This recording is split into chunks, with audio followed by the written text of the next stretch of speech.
Hello दोस्तों, welcome to the Veda X. अब तक हमने प्लानिंग की ऑर्गेनाइजिंग से रिसोर्सेज को अरेंज किया, स्टाफिंग से राइट पीपल चूज़ किया और डायरेक्टिंग से उन्हें गाइड किया। लेकिन एक इम्पॉर्टेंट क्वेश्चन अभी भी बचता है, जो प्लान किया था क्या वो ही हो रहा है या नहीं। इसी क्वेश्चन का आंसर देता है मैनेजमेंट का last function, that is controlling. और आज हम कंट्रोलिंग के बारे में देखेंगे कि कंट्रोलिंग क्या करता है एक्चुअली में और ये लास्ट फंक्शन क्यों है मैनेजमेंट का। तो सबसे पहले अगर हम कंट्रोलिंग की बात करें तो कंट्रोलिंग क्या होता है, ध्यान से देखना। कंट्रोलिंग एक्चुअल परफॉर्मेंस, एक मिनट,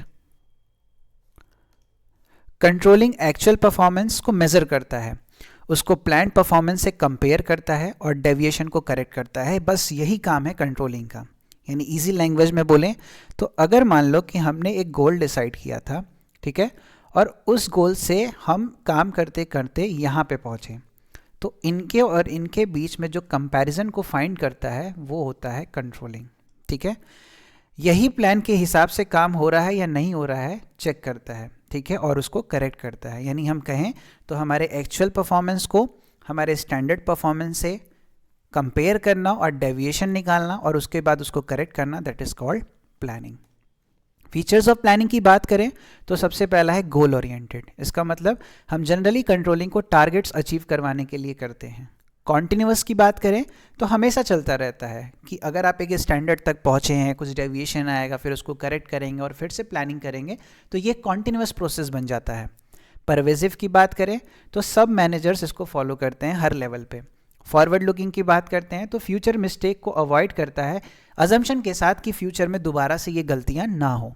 एक्शन ओरिएंटेड की बात करें तो डेविएशन को जब हम करेक्ट करते हैं तो उसको हम एक्शन ओरिएंटेड बोलते हैं।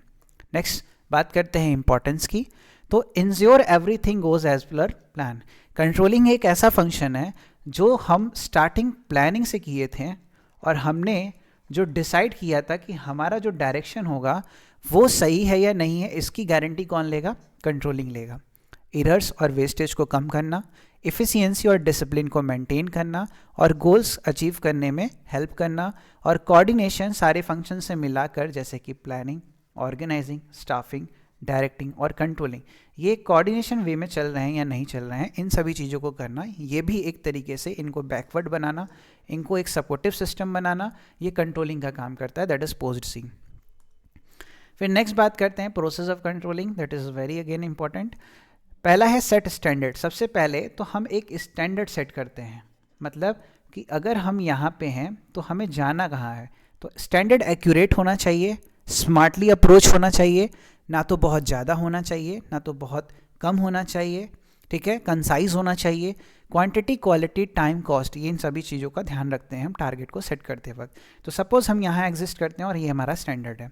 फिर एक्चुअल परफॉर्मेंस को मेजर करना और जब हम चलें तो हम यहाँ तक पहुँचें, ठीक है।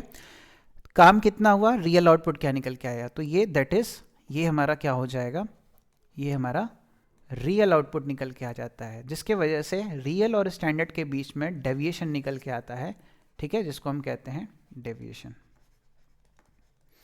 फिर कंपेयर करता है एक्चुअल स्टैंडर्ड को, मैच किया जाता है और डेविएशन निकालते हैं। डेविएशन और एनालाइज करते हैं रीज़न को कि डिफरेंस क्यों आया, किस वजह से डिफरेंस आया। फिर उसके लिए करेक्टिव एक्शन लेते हैं, ट्रेनिंग लेते हैं, चेंज करते हैं टारगेट को और एरर को फिक्स करते हैं। समझ में आया? यानी पहले हमने स्टैंडर्ड को सेट किया, फिर उस स्टैंडर्ड को एक्चुअल परफॉर्मेंस से मेज़र किया, फिर दोनों को कंपेयर किया, फिर डेविएशन और उसके रीज़न निकाले, फिर उसके लिए करेक्ट एक्शन लिए।